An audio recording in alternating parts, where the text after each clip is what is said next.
May 12, 1945. Lancashire, England. 8:30 in the morning. The lorries came to a stop outside a brick compound that had once stored wool. Now it stored fear. 37 German women climbed down onto gravel, still wet from morning rain. Their boots crunched against the stone. Their field gray tunics were stiff with travel and sweat. They had been signals, auxiliaries, Nachrichten Helferinnen captured in the final collapse near Lübeck when the British Second Army swept through northern Germany like a tide that would not be turned back. They had been told many things about the British, that they were cruel, that they starved prisoners, that women especially would be humiliated. Every story they had heard pointed in one direction.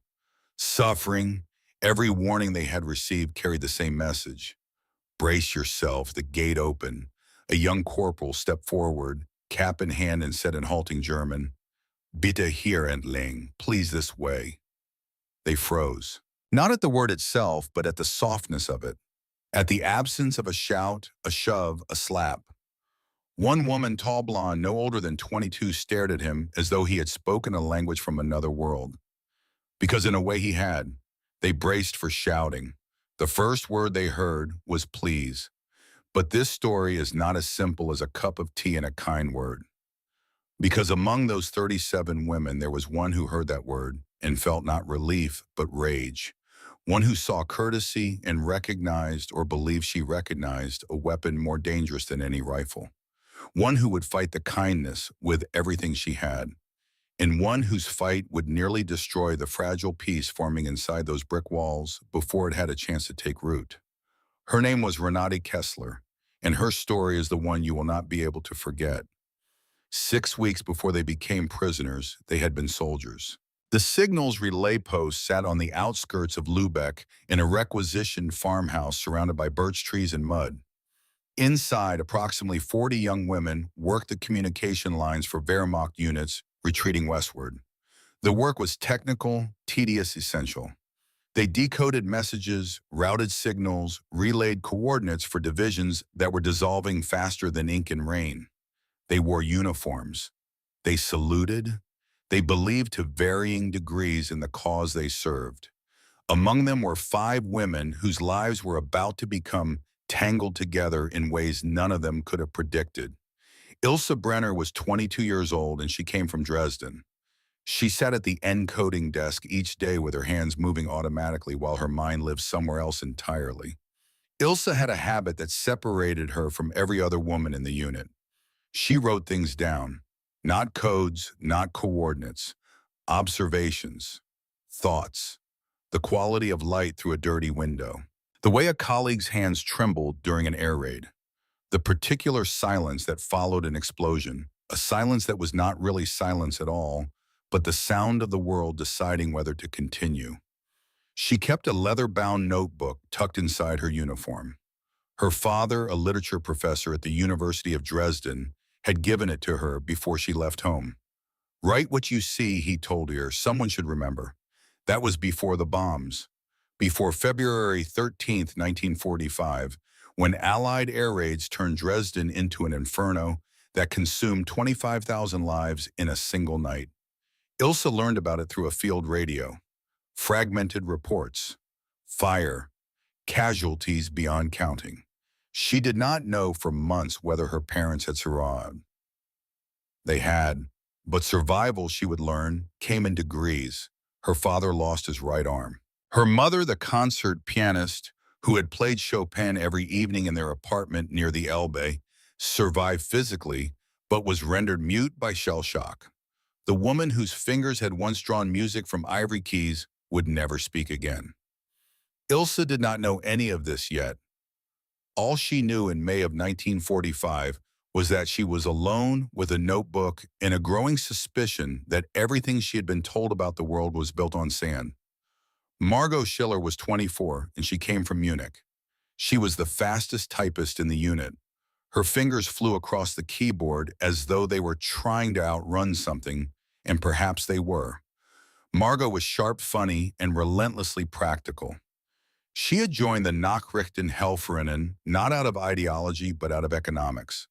Her father was a baker. Her mother had died when Margot was 12. The choices available to a young woman in wartime Munich were limited: factory work, farm work, or the military. The military, at least, offered a uniform regular meals and the illusion of purpose. She did not believe in the cause. She did not disbelieve in it either. She simply did not think about it, a luxury she would later realize was itself a form of complicity. What Margot believed in was survival, and she was very good at it. Beneath the sharp tongue and the quick wit, she was more afraid than anyone in the unit. She was simply better at hiding it. Helga Vogt was 31, and she came from Hamburg. She was the oldest in the group and the quietest. She drove the liaison vehicles between relay stations alone, often at night, through roads cratered by bombs and clogged with refugees fleeing west. She drove the way she did everything, without expression, without complaint, without hope. Her husband Heinrich had died at Stalingrad in January of 1943. She received a typed notice delivered by a courier who did not meet her eyes. No body, no personal effects, just paper. A man she had loved, reduced to a paragraph on military stationery. Since that day, Helga had not cried. She did not cry at the funeral she held without a casket. She did not cry when their apartment in Hamburg was destroyed in the Great Firestorm of July 1943. She did not cry when she volunteered for the Signals Corps because she had nowhere else to go and nothing left to lose. Lotte Brandt was 19 years old and she came from Königsberg in East Prussia. She was the youngest in the unit by several years, and it showed in everything about her: the way she stood, the way she looked to older women before making any decision, the way her voice rose at the end of sentences as though every statement were really a question seeking permission. Lotte had joined the Bund Deutscher Mädel, the League of German Girls, at 14. She transferred to the Signals Auxiliary the moment she turned 18. She believed everything she had been taught. Not with fire, not with passion, but with the quiet certainty of someone who has never been shown an alternative. Königsberg was her entire world, and now Königsberg was falling. The Soviet Red Army had advanced into East Prussia in January of 1945, and the city's civilian population had joined a desperate evacuation westward. Hundreds of thousands of people crossing frozen lagoons, fleeing through forests, dying in ditches, along roads that led to nowhere safe. Her family, her father, her mother, her 12-year-old sister had joined that exodus. Lotte did not know if they were alive or dead. She was a child in an adult's body, terrified and pretending to be brave because that was what she had been taught bravery looked like. And then there was Renate Kessler, 26, Berlin, senior signals officer, Oberhelferin, the highest-ranking woman in the unit. She was different from the others in a way that was immediately apparent. Her back was straighter, her voice was sharper, her eyes moved through a room the way a blade moves through cloth, cutting everything they touched. Renate had grown up in a household where National Socialism was not propaganda. It was air. Her father was a mid-ranking SS officer stationed in Berlin. Her mother was an active member of the NS Frauenschaft, the Nazi women's organization. From her earliest memories, Renate had been immersed in a world where racial theory was science, where historical destiny was fact, where loyalty to the Führer was not political, but spiritual. She had been raised on a diet of certainty, and certainty had become the architecture of her identity. She believed, truly, deeply, structurally believed. Not because she was stupid, she was highly intelligent, but because belief was the only foundation she had ever stood on. Remove it, and there was nothing underneath. No floor, no self, just a void that went all the way down. And that is what made Renate Kessler dangerous. Not to the British, to herself, and to the women around her who were about to discover that the hardest enemy to fight is not the one outside the gate. It is the one sleeping in the next bunk. May 3rd, 1945. Dawn broke gray and cold over the relay station. The commanding officer, an exhausted Hauptmann in his 50s, who looked 20 years older than he was, assembled the entire unit in the courtyard. He stood before them with his hands behind his back and his voice stripped of everything except fatigue. "Burn the code books," he said. "Destroy the equipment. The war is over, at least for us. Renata was on her feet before the last word left his mouth. We cannot surrender, she said. The Führer has ordered us to fight to the last. The Hauptmann looked at her, and then he said 5 words that detonated like a delayed fuse beneath everything she had built her life upon. The Führer is dead. Silence. 3 full seconds of nothing.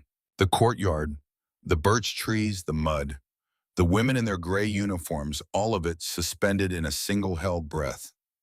Adolf Hitler had shot himself in his bunker beneath the Reich Chancellery in Berlin on April the 30th, 1945.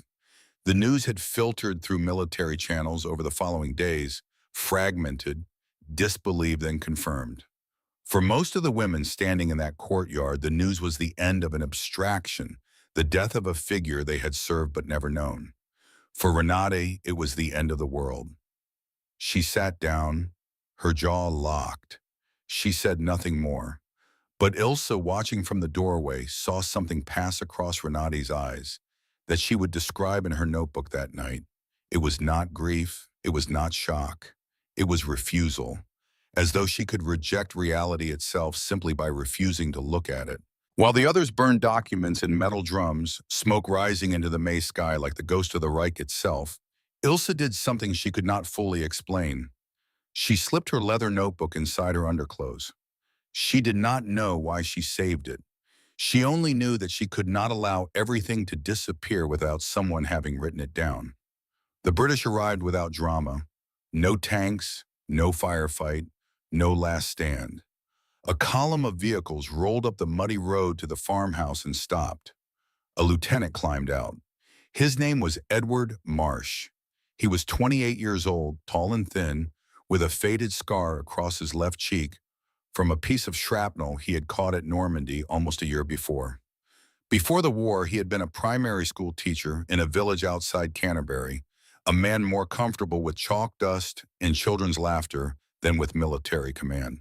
But the war had needed men, and Marsh had answered, and now he stood on a muddy road in northern Germany, responsible for the surrender of 40 women he did not know how to address. He walked the line of surrendering women checking for weapons. He found none. Then he spoke. In English, they barely understood. You are now prisoners of war under the protection of the Geneva Convention. You will not be harmed. No one fully grasped the words, but the tone, even and calm and utterly devoid of anger or contempt, communicated more than language ever could. Lotta was trembling. She had heard the stories that traveled from the Eastern Front, stories about what soldiers did to captured women. The stories were about Soviet troops, not British, but fear does not check passports. Fear does not distinguish uniforms. Helga, standing beside her, noticed the trembling. Without a word, she shifted half a step closer so that her shoulder touched Lotta's shoulder. A contact so small could have been accidental, but Lotta stopped trembling. Margot stood at the end of the line watching Marsh with the attentive eyes of someone who survived by reading people. And she noticed what no one else did. His hands were shaking too. He was gripping the clipboard with both hands to keep them steady. He had never been responsible for female prisoners. He was as uncertain as they were. At least he does not know what he is doing either, Margot thought. And somehow strangely, that makes it less frightening. Renate was the last to raise her hands. She did it slowly, mechanically, as though her body were obeying an order her mind had not yet approved. Her face was blank, but behind her eyes something was working, calculating, refusing to accept the evidence in front of her. The journey to England was a slow dismantling of expectations. First, a holding camp near Bremen, canvas tents, barbed wire, rations in metal crates stamped with Allied insignia. They were processed, photographed, given identification numbers. The bureaucracy was relentless and impersonal, but Ilse noted in her journal that impersonal was not the same as cruel. Then a convoy to the coast. They were loaded onto a military transport ship alongside Polish displaced persons, French laborers returning home, and a company of Italian prisoners of war who sang O Sole Mio in the hold, as though the war had been nothing more than an interruption in a concert. The crossing of the English Channel was rough. Most of the women were violently seasick. And then a small thing happened. A thing so minor it should have been forgotten within the hour. But it was not forgotten. It lodged in their collective memory like a splinter that would not come out. A British naval rating appeared in their section of the hold. He was young, maybe 20, with red hair and freckles, and the look of a boy who should have been studying for school examinations rather than serving on a troop ship. He carried a tray, crackers and ginger tea. He set the tray down on a wooden crate, turned, and walked away. He did not speak. He did not smile. He did not make eye contact. He simply saw that people were suffering and brought what he had. Helga watched him go. "He did not look at us," she said quietly. Margot, wiping her mouth with the back of her hand, replied, "Maybe that is the best kind of kindness, the kind that does not need to be seen." But Renata was watching too. She leaned toward the women nearest her and whispered, "They are fattening us. You fatten animals before you use them. Think about why they are sending young German women to England. Think about what they want." The words landed like stones in still water. Ripples of fear spread outward. Some women looked at the crackers and did not touch them. Fear is contagious, and Renati knew exactly how to spread it. When the ship docked at Southampton, the air smelled different. Salt and coal and something green they could not identify. Grass. England in spring. They were marched through a processing station where they were photographed, deloused, and issued clean underwear and wool blankets. Everything was procedural. Everything was civil. No one called them Nazis. No one spat. No one raised a hand. Ilse wrote that evening, "They treat us like cargo, but valuable cargo. Counted, inspected, preserved. I do not know whether to feel relieved or humiliated. Perhaps both. Perhaps that is what it means to be a prisoner. You are grateful for things you should not have to be grateful for." And then they arrived at the camp, the brick building in Lancashire that had once stored wool and now stored 37 women who did not know what to expect from the next hour, let alone the next day. The officer with the clipboard, the medic with the canvas bag, and behind them a trolley stacked with tea urns and white porcelain cups. Nurse Dorothy Calder was 45 years old.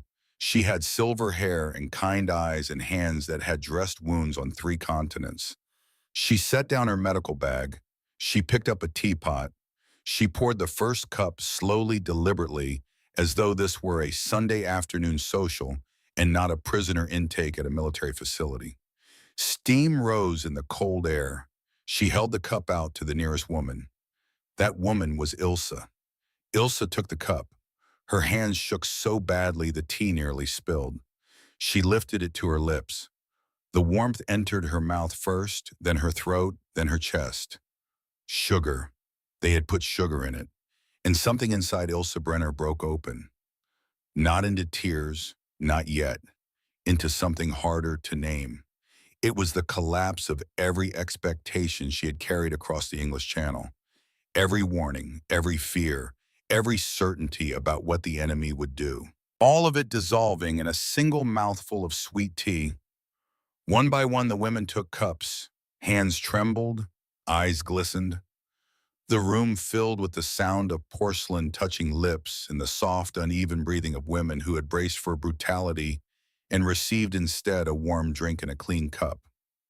Renata accepted a cup because to refuse outright would have drawn attention, but she set it on the table without drinking. She watched the others soften, and something worse than fear moved through her. It was fury, contempt. They were surrendering, not to the British Army, to sugar and hot water, to a porcelain cup and a middle-aged woman with kind eyes. Dorothy Calder noticed the untouched cup. She looked at Renati for a long moment, not with judgment, not with sympathy, just with the steady attention of a woman who had spent decades reading people in pain. Then she turned away and continued pouring. But she remembered that face. She would remember it for a long time. That night, in the darkness of the barracks, when the whispers had faded and most of the women were settling into uneasy sleep on narrow bunks, Renate sat up. Her voice cut through the dark. Did you see it? Tea. Blankets. Please. This is not humanity.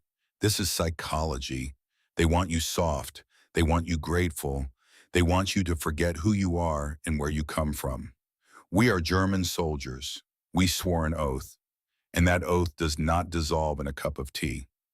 Nobody answered for a long time.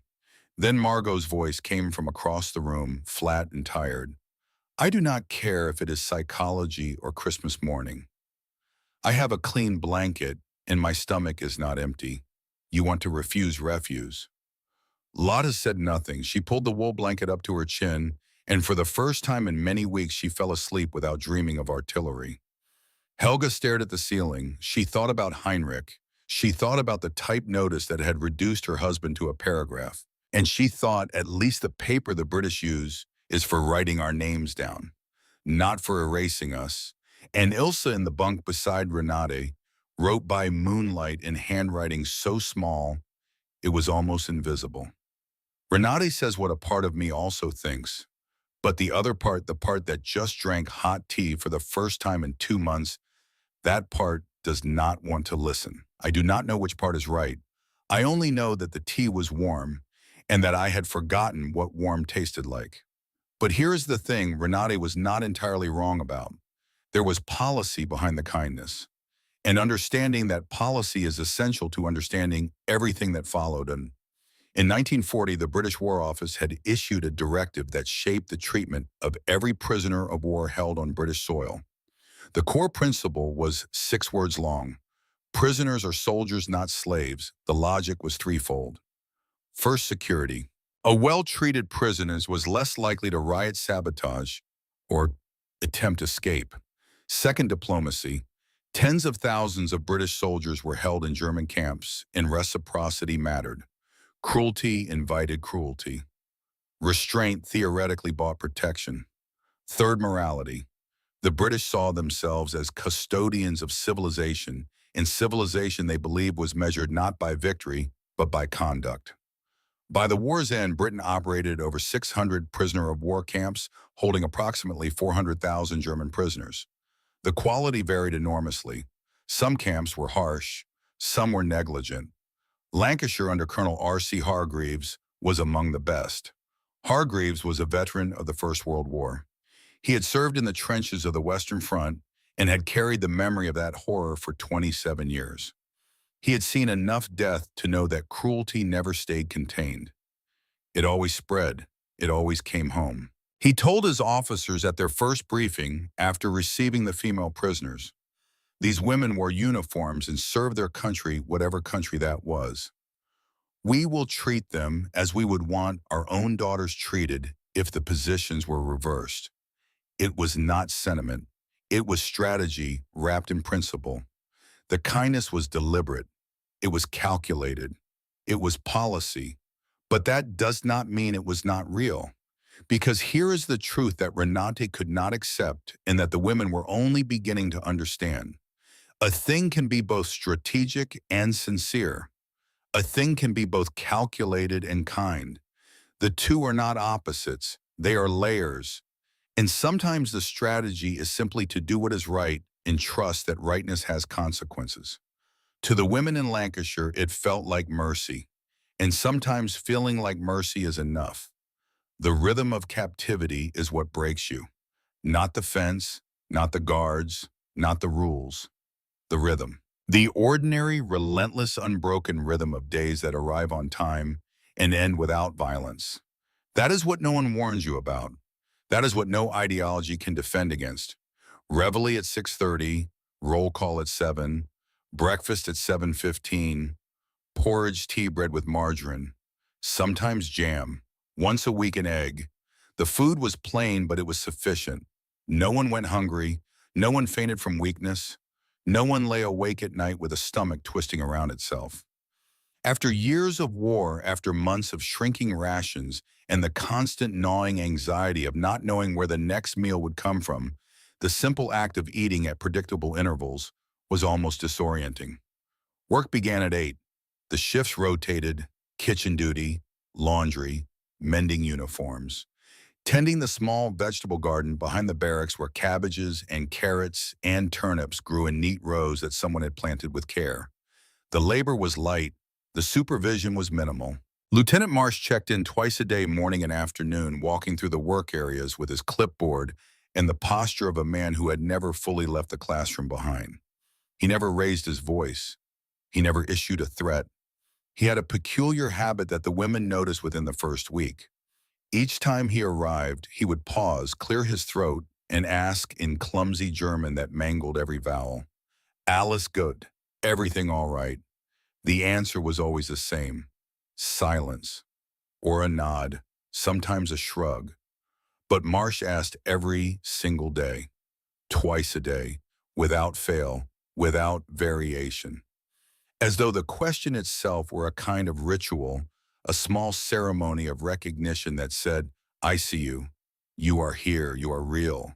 And eventually, without anyone deciding it consciously, the women began to expect the question, began to wait for it, began to feel in its absence on the rare days Marsh was called away, a strange and unwelcome emptiness.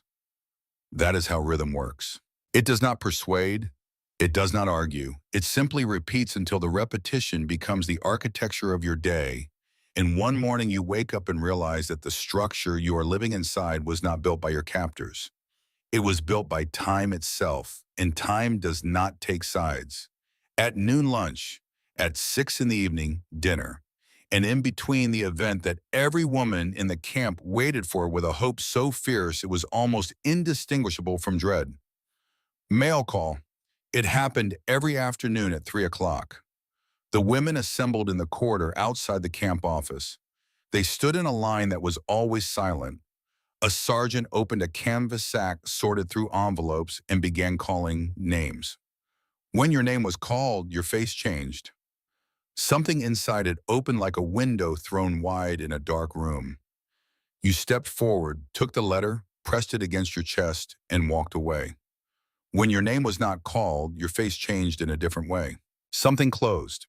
You turned and went back to your bunk, and you did not speak about it, and no one asked because everyone understood. Ilse Brenner had been assigned to the camp office. She sorted paperwork, filed records, organized the endless stream of forms and requisitions that kept the machinery of captivity running. She was good at it. She was organized, precise, and quiet enough that the British staff sometimes forgot she was there, which meant she saw and heard things that other prisoners did not. One afternoon in late June, she was filing documents in the cabinet behind the duty sergeant's desk when she noticed a photograph pinned to the wall. It showed a young woman in a floral dress holding a baby. The woman was smiling. The baby was reaching toward the camera with one fat hand. The photograph was creased at the corners from being handled too many times. Ilse stared at it longer than she meant to. The sergeant, a heavy-set man from Lancashire with a thick accent and hands like shovels, saw her looking. "My wife," he said quietly, "and my son have not seen them in 2 years." Ilse nodded. She did not know what to say. What do you say to your captor when you realize he is also a captive? That the fence runs in both directions? That the war did not divide the world into winners and losers, but into those who were home and those who were not, and that both sides of that divide were filled with the same loneliness? The sergeant turned back to his paperwork. "War is hard on everyone," he said, not to her specifically, to the room, to the photograph, to the air. Ilse wrote in her notebook that night, "He is also a prisoner of distance." I thought the war created two sides. It did not. It created two absences, theirs and ours, and both absences ached the same way. Margot Schiller worked in the laundry. She washed and pressed British uniforms, an irony that was not lost on her. Every morning she carried baskets of khaki fabric to the washing stations, scrubbed them clean, hung them to dry on lines strung across the yard, and then pressed them with heavy irons heated on the stove. The work was monotonous, and her hands were perpetually red from the soap and the hot water. But Margot did not complain.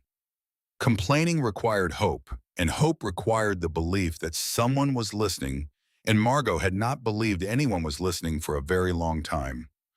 One morning in early July, she was sorting through a pile of uniforms when her fingers found something in a breast pocket. A letter, unfinished, crumpled, the ink smudged from sweat, or rain, or both. She unfolded it carefully. Dearest Mum, I hope this finds you well. The weather here is foul, but spirits are good.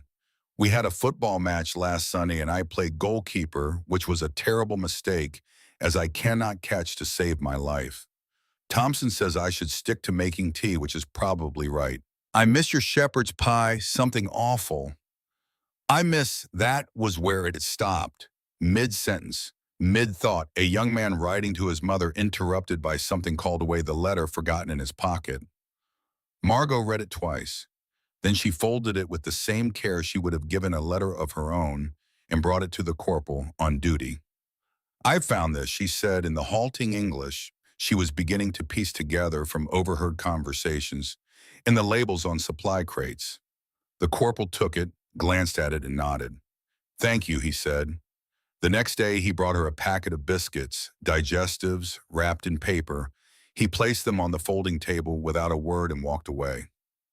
Margot looked at the biscuits. She thought about the letter, about a boy missing his mother's shepherd's pie, about the distance between here and whatever kitchen that mother stood in rolling dough, heating the oven, waiting. She wrote later in a letter that she would eventually smuggle to her father in Munich. I was taught they were monsters. I was wrong. They are boys who miss their mothers. That is all they are. That is all any of us are. The event that everyone in the barracks would later remember as the moment something fundamental shifted happened on an ordinary Tuesday evening in July. It began with Private Thomas Collins distributing blankets. Collins was from the Midlands. He had a farmer's build, broad through the shoulders, thick through the hands, with a face that was open and uncomplicated in the way that faces are when they belong to people who have spent more time with animals than with politics. He moved through the dormitory, handing out wool blankets, one per bunk, working his way down the row, with the efficiency of someone who had done this many times before. When he reached Margot, she hesitated before taking hers. She looked at him, then down at the blanket, then back at him. Danke, she whispered. Collins nodded. Then something happened that was not in any regulation and not part of any policy. Almost shyly, as though he were afraid of being caught, he reached into the pocket of his tunic and pulled out a bar of chocolate. Cadbury's dairy milk wrapped in purple foil that caught the light from the overhead bulb. He placed it on top of the blanket. For dich, he said in German, so broken it was barely recognizable. For you. Margot stared at the chocolate. Her hands trembled. She picked it up and held it against her chest, the way you hold something precious, something you are afraid will be taken away. Her eyes filled with tears. Collins turned and walked away quickly, his ears red, his shoulders hunched, embarrassed by his own generosity. That chocolate was not in the rations. It was not policy. It was not strategy. It was a young man from a farm in the English Midlands giving a piece of his own food to a woman he had been told was his enemy for no reason other than the simple human impulse to be kind. And it was that the voluntary nature of it, the fact that no one had ordered him to do it, that shattered something in Margot that she had not known was still intact. She would write about it later. I wept over chocolate, not because I was hungry though I was, but because he did not have to give it. No one told him to. No one was watching. He did it because something in him wanted to. And that is what broke me. Not the chocolate, the choice behind it, but the barracks held more than one truth.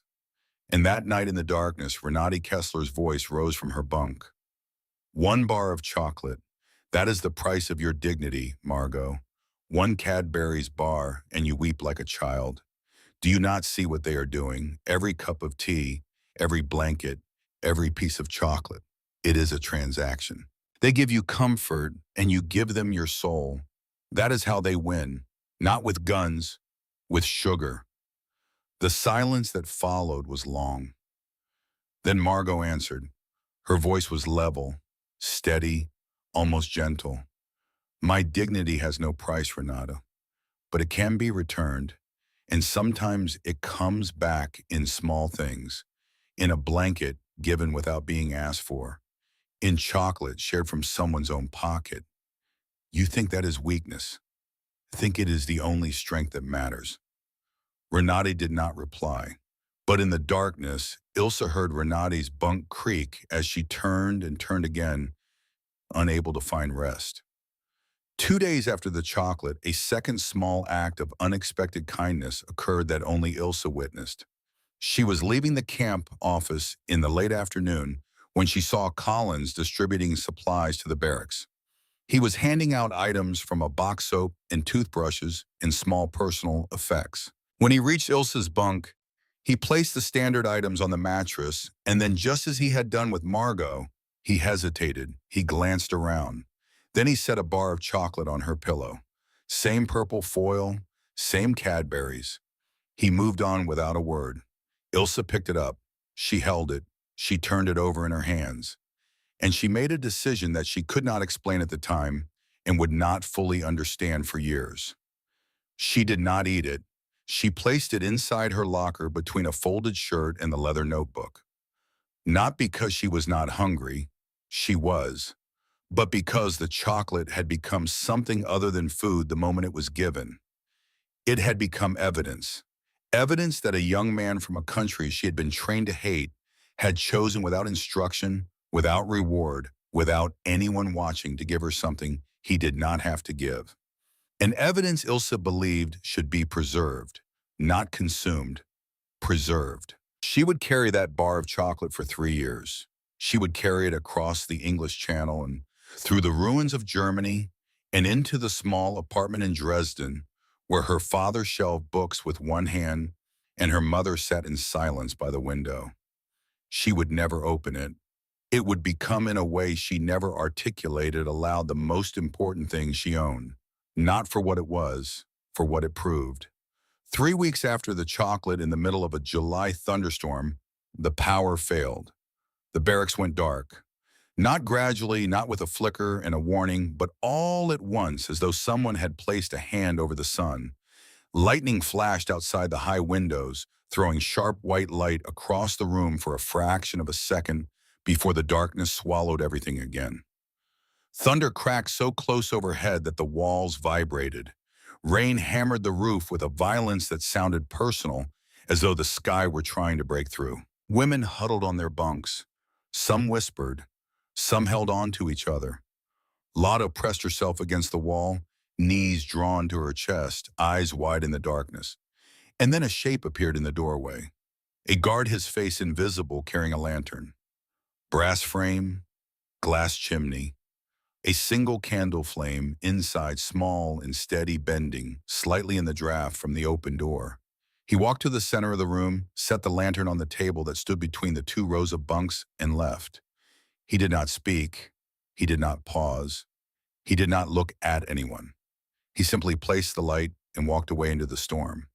Shadows leaped across the walls. The flame trembled, but held. And in that small circle of light, Lotta Brandt began to cry. She was not crying because of the dark. She was crying because earlier that day she had received a letter. Her family was alive. Her father, her mother, her 12-year-old sister. They had survived the evacuation from Königsberg. They had reached Schleswig-Holstein. They were together. They were safe. But Königsberg itself, the city where Lotta had been born, where she had learned to ride a bicycle, where she had attended school and joined the BDM and kissed a boy for the first time behind the church on Kniefhof Island, that city now belonged to the Soviet Union. It had been renamed Kaliningrad.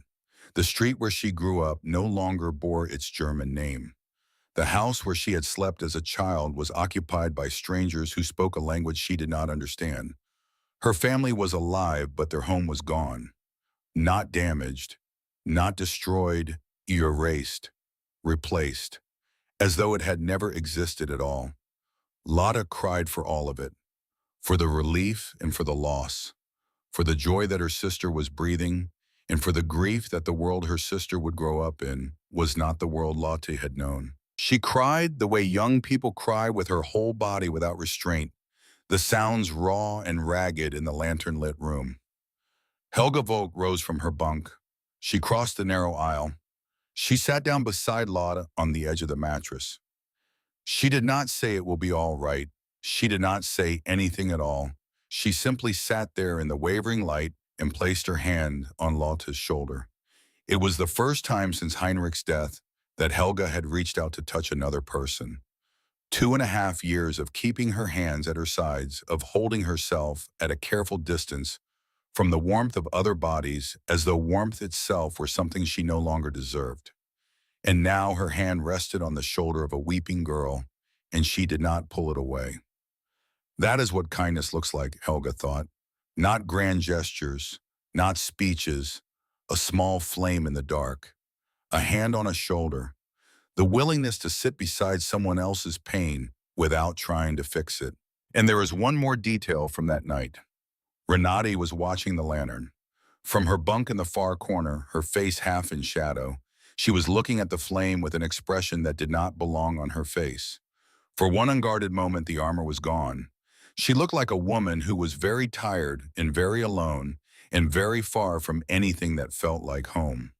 Then she turned to the wall and the hardness returned. But the crack had appeared. And cracks once formed do not close. They only widen. Through the autumn of 1945, letters arrived from Germany, and each one carried its own devastation. Ilse learned the full story of her parents from a neighbor in Dresden who had taken it upon herself to write. Her father, Professor Brenner, now worked as a librarian in a temporary shelter, cataloging the books that had survived the bombing with his remaining hand. Her mother sat beside him every day in a chair by the window, staring at hands that lay motionless in her lap. The neighbor wrote, "Your mother is here in body. I cannot tell you where her mind is gone." Helga received 3 letters at once in mid-August, all from her sister in Hamburg. The city was being reconstructed. Cranes swung over the skyline. But their old neighborhood was still rubble. And her sister had added a line that would spread through the barracks like a whispered secret. "You are safer where you are. You are safer where you are." 6 words that inverted everything. The enemy's camp is the safest place. Home is the ruin. The captors feed you while your own country starves. Every assumption reversed, every compass spinning. Lotta's father wrote from Schleswig-Holstein. His letter was warm, grateful, full of small details about their temporary housing and the neighbors who had helped them settle. But near the end, he included a sentence that Lotte read so many times the paper wore thin along the fold. "Your mother says do not rush home. The British are treating prisoners better than Germans are treating Germans right now." And Renate received nothing. Not one letter in May, not one in June, not one in July, not August, not September. 5 months of silence from a world she had given everything to defend. Every afternoon at 3 o'clock, she stood in the mail call line. Every afternoon, the sergeant called names and hers was never among them. She walked out each time with her chin lifted and her face emptied of expression. But Ilse noticed that each day her steps carried a fraction more weight. Each day the emptiness on her face looked less like composure and more like a mask that was being worn through from the inside. Ilse wrote, "Renate receives no letters. Her father, the SS officer, is almost certainly in an Allied prison somewhere. Her mother has disappeared in the fall of Berlin. There is no one left to write, no one to confirm that the world Renate defends still exists.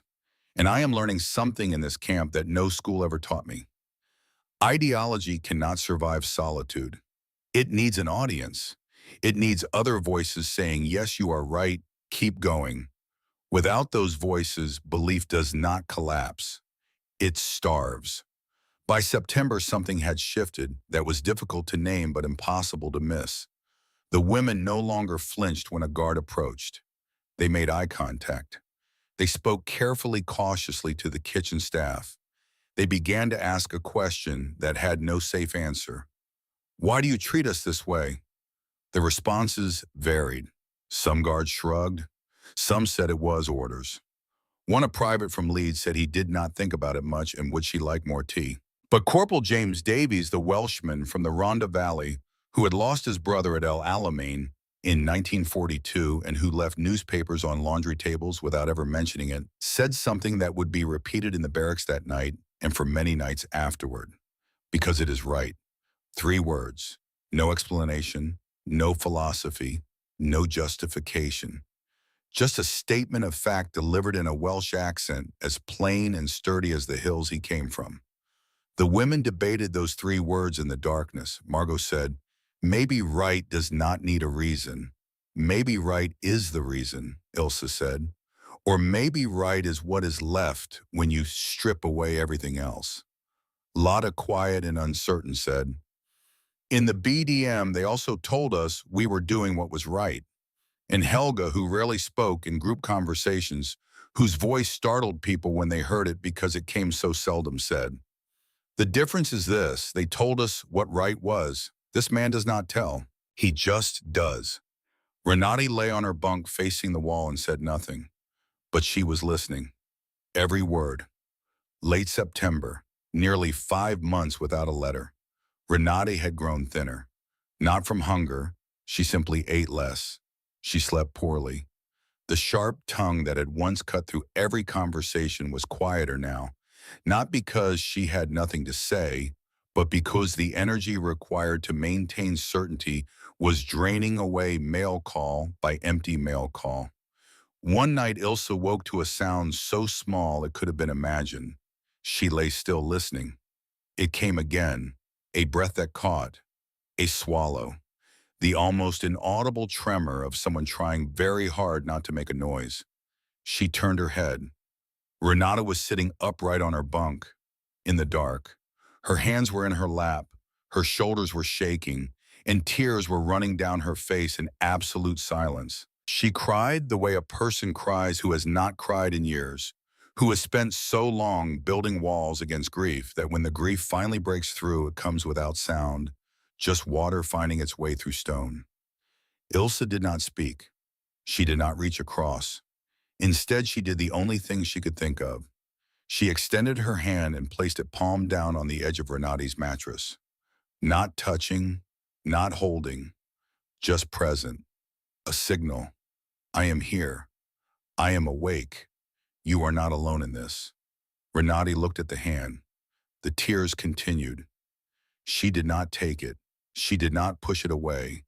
She looked at it the way you look at something offered that you want desperately to accept but do not know how, because accepting it would mean admitting that you need it, and admitting you need it would mean admitting that everything you have told yourself about your own strength was wrong. She cried for a while longer, then she lay down. The hand remained on the mattress until morning. The next day, Renati did not mention the night. She went through the morning routine with mechanical precision. But when Dorothy called her poured the tea at breakfast, when the steam rose from the cup and the familiar sound of liquid meeting porcelain filled the mess hall, Renat reached out and picked up a cup. And she drank. Not eagerly, not gratefully. She drank the way a person drinks who has been dying of thirst and has finally stopped pretending that water is poison. Slowly, carefully, with the expression of someone surrendering not to an enemy, but to a fact. Dorothy called her watch. She did not smile. She did not nod. She simply poured a little more into the cup and moved on. From that morning, Renati drank tea every day. She never commented on it. She never acknowledged the change. But each morning her hands wrapped around the porcelain, and she drank, and each morning the gesture looked a little less like defeat and a little more like habit, and habit, Ilse understood, is the quiet architecture of a new life being built without anyone announcing the construction. There is one more thread to follow before the story reaches its turning point. Margot had noticed that Corporal Davies had begun appearing near the laundry more often than his duties required. He did not speak to her directly. He did not linger. But each morning when she arrived at the folding table, she found something waiting. A newspaper, the Times one day, the Daily Mirror the next, the Lancashire Evening Post. Old editions, days or sometimes weeks out of date, but it did not matter. Margot read every word. She read about Parliament and football and the price of bread. She read about victory celebrations in London and reconstruction plans and a debate about whether rationing would ever end. She read the classified advertisements, the weather forecast, the letters to the editor. She learned English not from a teacher or a textbook, but from the daily life of a country she had been trained to hate, absorbed through newsprint and ink that stained her fingers black. Davies never mentioned the newspapers. Margot never thanked him for them, and them. They existed in a space between the two of them that had no name and no rules, a space that was not friendship and not love and not alliance, but something that had no word in either of their languages. What was growing between them was not romance, not yet. It was something more unsettling. It was respect. And respect between enemies is a dangerous thing because it demands that you see the other person as a full human being. And once you do that, the entire machinery of hatred begins to malfunction. In late August, the camp commandant, Colonel R.C. Hargreaves, assembled the entire camp in the yard for a day of remembrance, not a celebration. A pause. British personnel stood on one side, German prisoners on the other. An Anglican chaplain read from Ecclesiastes, a time to kill and a time to heal, a time to break down and a time to build up. Then silence. 2 minutes. The only sound was wind moving through the eaves of the old warehouse. When it ended, Hargreaves stepped forward. He was white-haired and steady, and he carried himself with the economy of movement that belongs to men who have learned that the most important things are said quietly. He did not address the prisoners directly. He spoke to his own men. But the women heard every word. We have won, but we have not lost our souls. 10 words. Not a grand speech, a line drawn in the earth, a reminder of who they had chosen to be and what that choice cost and why it mattered. That night in the barracks, someone whispered, "They are not like us." And someone else replied, "No, they are what we were told we were." November 1945. The repatriation lists appeared on the wall of the mess hall on a Monday morning, pinned to the notice board between the work schedule and a faded poster about hygiene regulations. Typed names in alphabetical order. Destinations in a column on the right. Dates of departure beside that. The women gathered around the board in silence. They read the names. They read the destinations. Berlin, Munich, Hamburg, Dresden, Cologne, Frankfurt. Names of cities that had once been places and were now coordinates on a map of devastation. The camp divided, not with arguments or debates, but with the quiet finality of people who have reached a fork in the road and know that whichever path they choose will cost them something they cannot get back. The majority wanted to go. They wanted to find their families. They wanted to stand on ground they recognized, even if that ground was covered in ash. They wanted home, even if home was now a memory layered over rubble. The minority hesitated. They had read the letters. They had heard the news. They knew that Germany in the winter of 1945 was a country of shortages and displacement and shattered infrastructure. A country where millions of people were moving in every direction, looking for families, for food, for shelter, for any surface solid enough to stand on. And they knew that here in this camp, that was supposed to be the worst place on earth, they had something their homeland could not currently offer. Meals, safety, a bed, the bizarre and humiliating comfort of captivity. Helga Valk did not hesitate. She was among the first to put her name on the list. "Hamburg is my home," she said when Margot asked her why. "Even if it is rubble, even if every street looks different and every building is gone, it is where Heinrich and I lived. It is where I was a wife. I need to stand there again. I need to feel the ground under my feet and know that it is real." But before she left, she did something unexpected. She walked to the administrative building and asked to see Lieutenant Marsh. The request was unusual enough that it took several minutes of confused conversation between guards before she was shown into a small office with its desk, its filing cabinet, and its window overlooking the yard. Marsh stood when she entered. Helga looked at him and spoke in the English she had been learning, slowly choosing each word. "Thank you. Not for the food, for the lantern." Marsh looked at her with confusion. Lantern, he repeated as though saying the word aloud might reveal its meaning. Helga did not explain.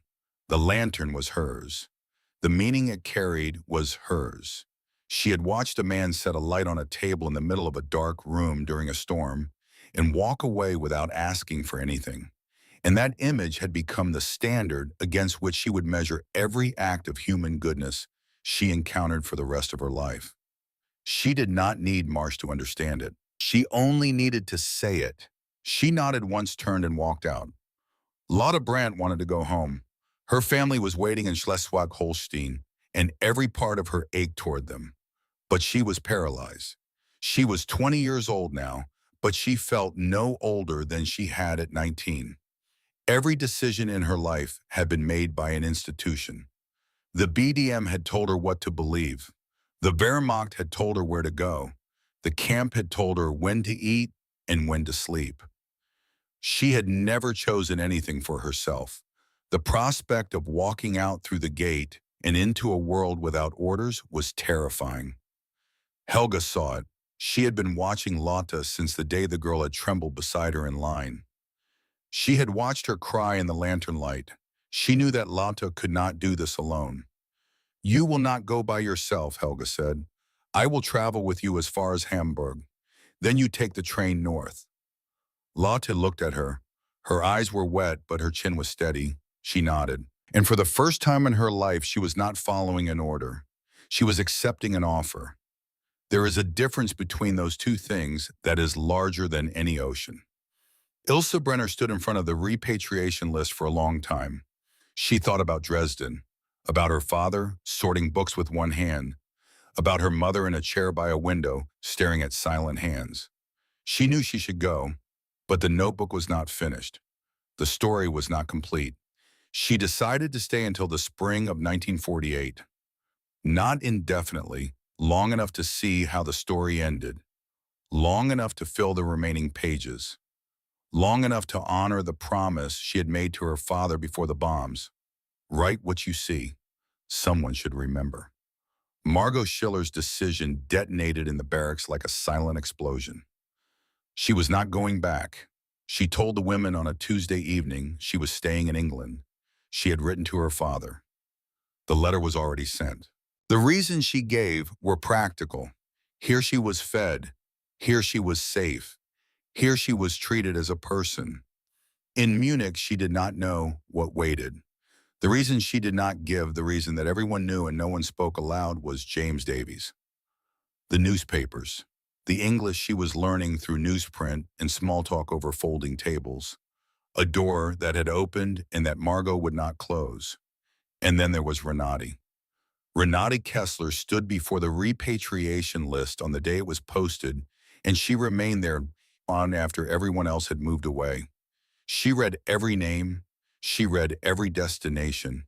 She did not sign up to leave. She did not sign up to stay. She turned and walked out into the November air and sat down on the ground beside the brick wall of the barracks, with her back against the cold surface and her face turned up toward a pewter sky. Ilse found her there an hour later. Something about the way Renate was sitting, something about the angle of her shoulders, which were no longer squared but sloped, told Ilse that the rules had changed. She sat down beside her. The brick was cold. The sky was low. They sat in silence for a long time. The exhausted silence of two people who have too much to say and no words large enough to hold it. Renate spoke first. Her voice was quiet, stripped of every layer of performance. "I have nowhere to go, Ilse. My father is in a prison camp somewhere. I do not know where. My mother vanished when Berlin fell.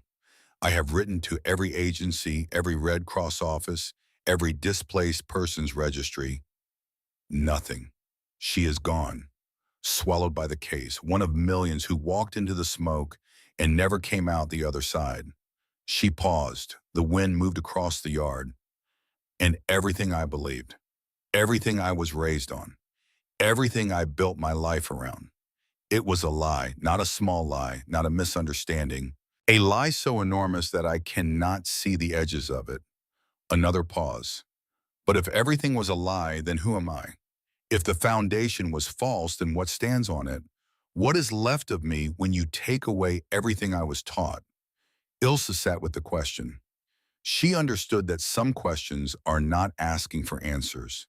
They are asking for witnesses.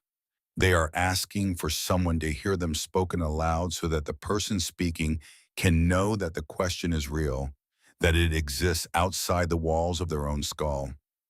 After a while, Ilse said, maybe the question matters more than the answer. Renate turned and looked at her. Her eyes were not weapons. They were not searching for weakness or measuring distance. They were just eyes, tired eyes, human eyes that had seen too much certainty and had finally arrived at the terrifying freedom of doubt. She did not say thank you. She did not smile. She simply looked at Ilse with something that had not been there before. Recognition. The recognition of one human being by another across a distance that ideology had spent years constructing. The morning of departure was cold, frost on the gravel, breath visible in the air. The lorries waited in the yard, engines idling, exhaust rising in white plumes. Helga embraced Margot. She held on for several seconds, and when she released her, she said two words. Live well. Then she turned away because Helga did not believe in prolonged goodbyes. At the Hamburg railway station weeks later, Helga and Lotte stood on a platform crowded with travelers and displaced persons and people searching for people. The train north to Schleswig-Holstein was waiting. Lotte held her bag. Helga held nothing. They looked at each other. Two women who had arrived at a camp as strangers and were leaving each other as something the war had no word for. You will be fine, Helga said. You are stronger than you think. Lotte shook her head. I am not strong. Helga almost smiled. Strength is not what you feel. It is what you do when you feel nothing. You will get on that train and you will find your family and you will build something. I know this because I watched you survive. Lotte stepped forward and wrapped her arms around Helga. Helga stood rigid for a moment, the old instinct, the old distance. Then her arms came up and she held the girl, and they stood like that on the platform while trains arrived and departed. And the city of Hamburg rebuilt itself around them, brick by brick, hour by hour, the way cities do and the way people do. They let go. Lotte boarded the train. Through the window, she pressed her palm flat against the glass. Helga raised her hand. The train pulled away. Helga watched until it disappeared. Then she turned and walked into Hamburg to begin again. Back at the camp on the day the lorries departed, Lotte had stood in front of Lieutenant Marsh. She was wearing a coat the British had issued too large for her, the sleeves past her wrists. She looked at him. 6 months earlier, she had trembled at the sight of a British officer. Now she straightened her back and bowed in the German manner, a slight inclination of the head and shoulders formal, the farewell of one soldier to another. Marsh, confused, did what the British do when they are uncertain. He extended his hand. Lotte looked at the hand. She had been taught that the British were enemies. She had been taught many things she was still unlearning. She took his hand. She shook it, firmly, and it was not frightening at all. Renate boarded the last lorry. She did not say goodbye. She did not look back. She climbed into the vehicle with the mechanical precision that had been her shield for 6 months. But the night before, after the barracks had gone quiet, she had done something that no one saw. She went to the mess hall. The room was empty. The tables were clean. The tea urns stood on their trolley cold, waiting for a morning that would come without her. On the shelf beside them sat a row of white porcelain cups, identical, institutional, unremarkable. Renate picked one up. She held it in both hands. She looked at it for a long moment. She remembered the first day the cup she had refused to drink from. She remembered the morning weeks ago when she had finally picked one up and tasted tea and sugar in the bitter relief of surrender. She remembered every morning since the warmth of the porcelain against her palms, the steam rising, the taste that had become the taste of something she did not yet have a name for. She placed the cup inside her bag between the folded uniform and the wool blanket, cushioned so it would not break. Ilse saw her board the lorry the next morning. She saw the shape of the bag.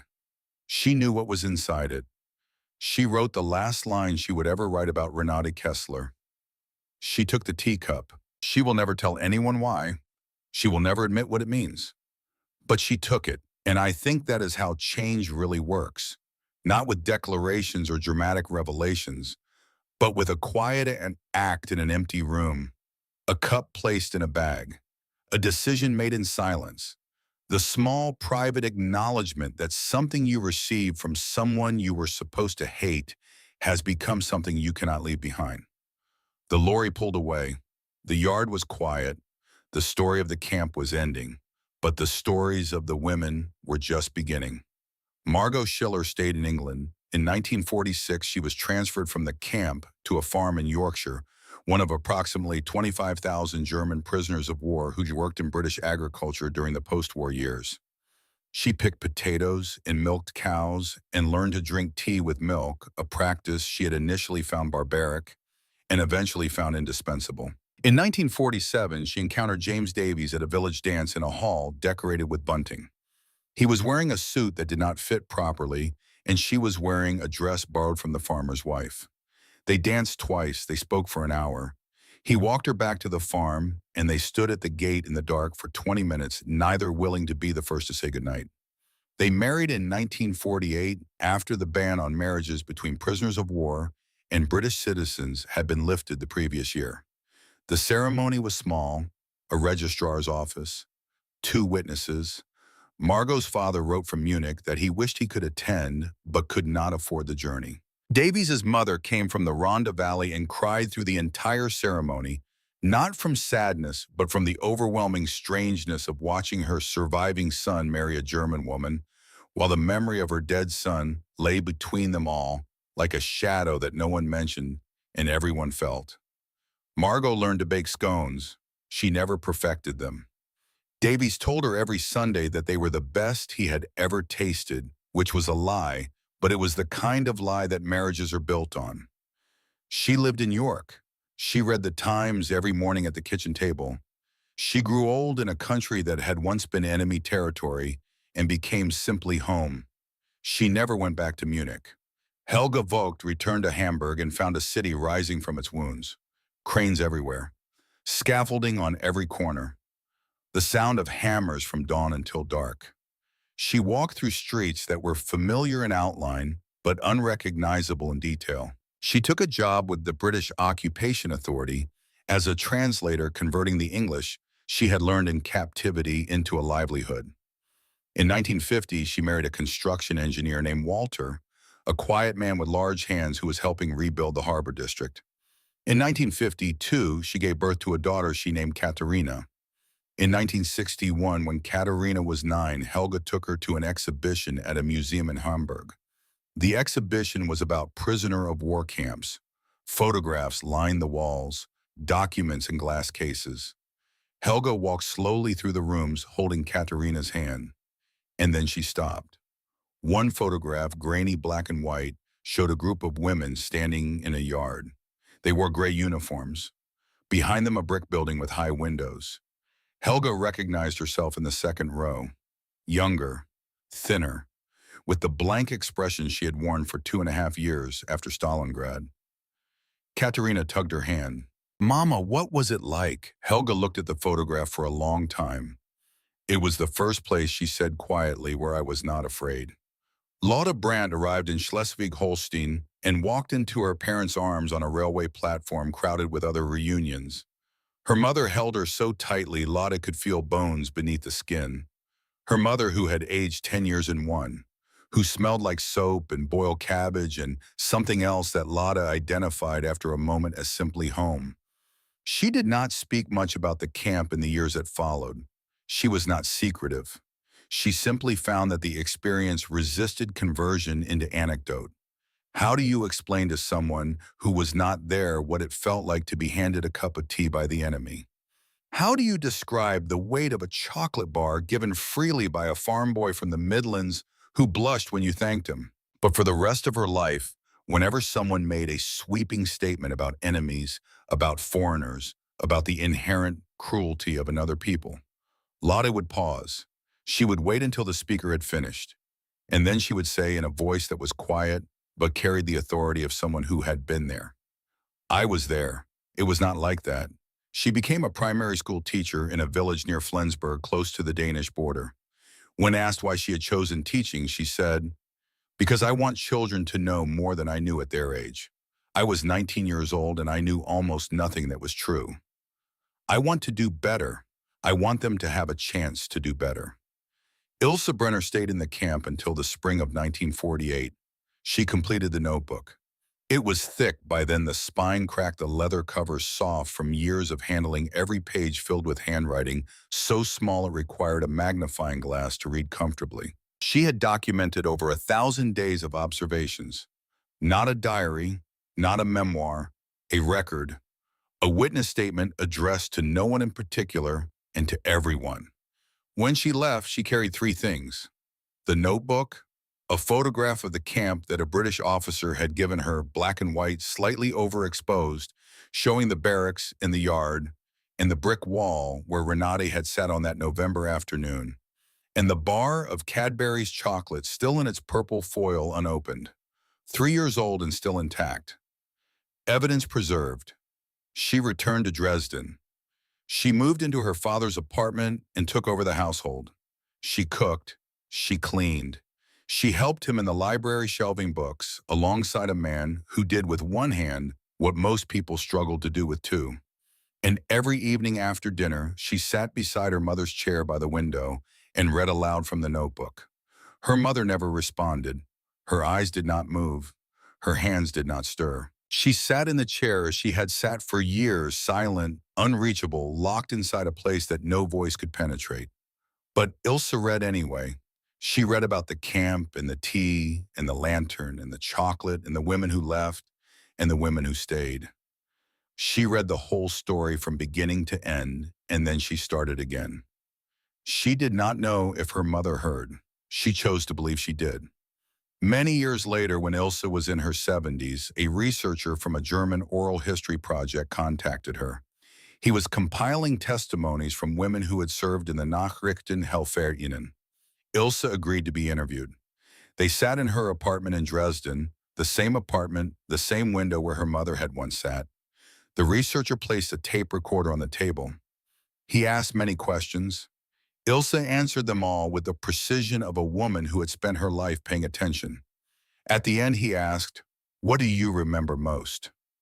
Ilse looked at the window. "The sound of the kettle," she said. "Every morning, boiling water for tea."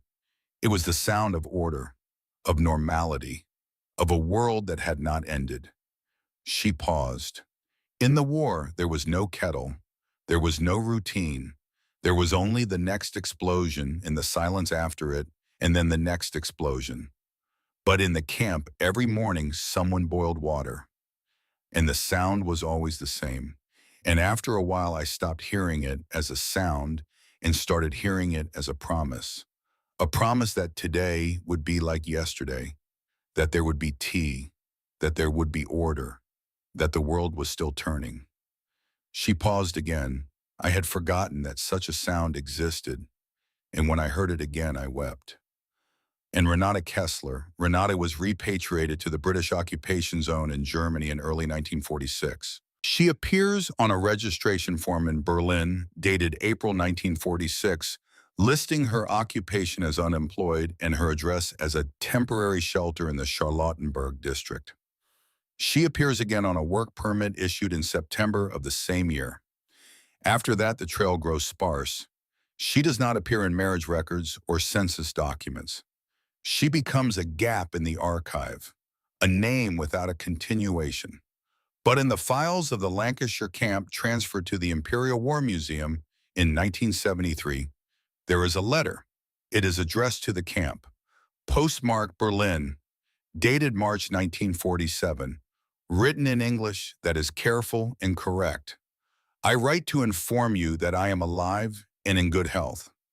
I am working in Berlin for a relief organization that assists displaced persons in locating their families.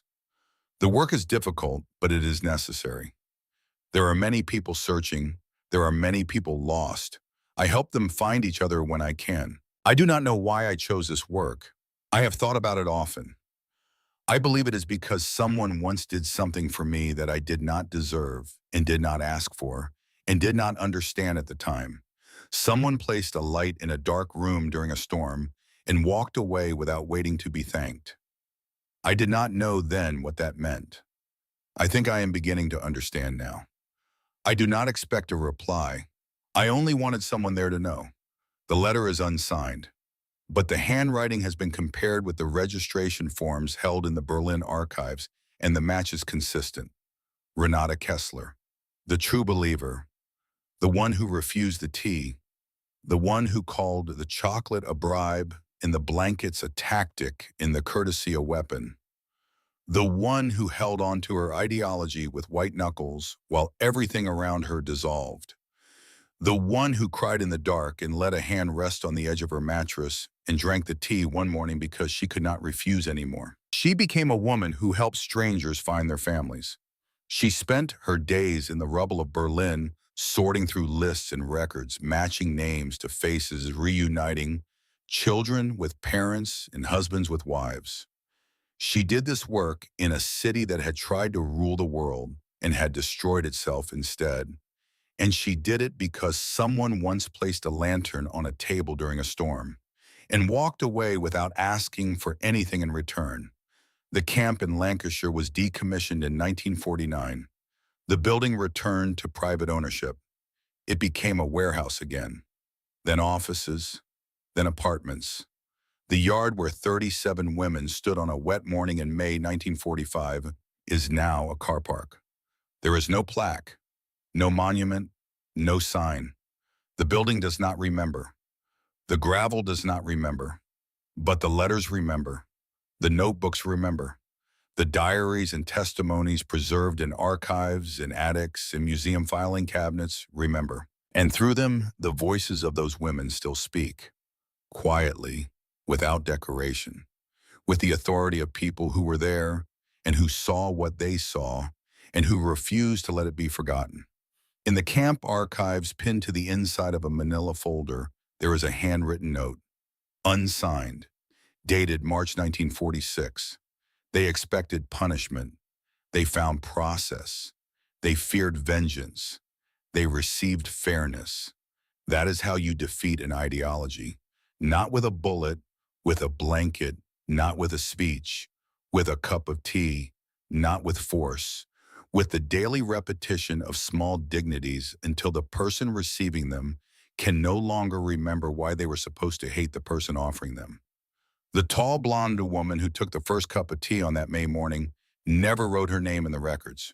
She appears only as Prisoner 14 Signals Auxiliary Hamburg. No surname, no photograph, just a number and a designation in a city. But her presence survives in a fragment found in the same archive, undated, unsigned, written in simple English. I thought we would be forgotten. I thought we would be nothing, but they gave us tea. They gave us blankets. They gave us back the idea that we were still human. I did not know until then how much I needed to be reminded. They braced for shouting. They heard pleas. They expected darkness. They were given light. Not blinding, not brilliant, just enough to see by, just enough to remember that they were not monsters, that they had never been. The war had taught them fear. The peace taught them something rarer. That restraint, too, is a kind of courage. That dignity once lost can be returned by someone with steady hands and a willing heart. That even in defeat there is a way forward if someone is brave enough to open the door and patient enough to wait while you decide whether to walk through it. Renate Kessler took 6 months to walk through that door. She walked through it in silence in an empty mess hall with a porcelain cup in her hands. She walked through it again in Berlin in a relief office, helping strangers find the people they had lost. She walked through it every day for the rest of her life, one step at a time, toward a version of herself she had not known was possible. It began with a knock, a door open, a cup of tea poured, a single word spoken softly into a room full of frightened women who had traveled across an ocean expecting the worst and found instead the quiet, persistent, ordinary miracle of being treated like human beings by people who had every reason not to. Bitter, please. The war taught them cruelty. The peace taught them mercy. And the mercy came not in grand gestures or sweeping declarations. It came in a cup of tea, in a bar of chocolate, in a lantern set on a table during a storm by a man who did not leave his name. It came in the light, and the light was enough.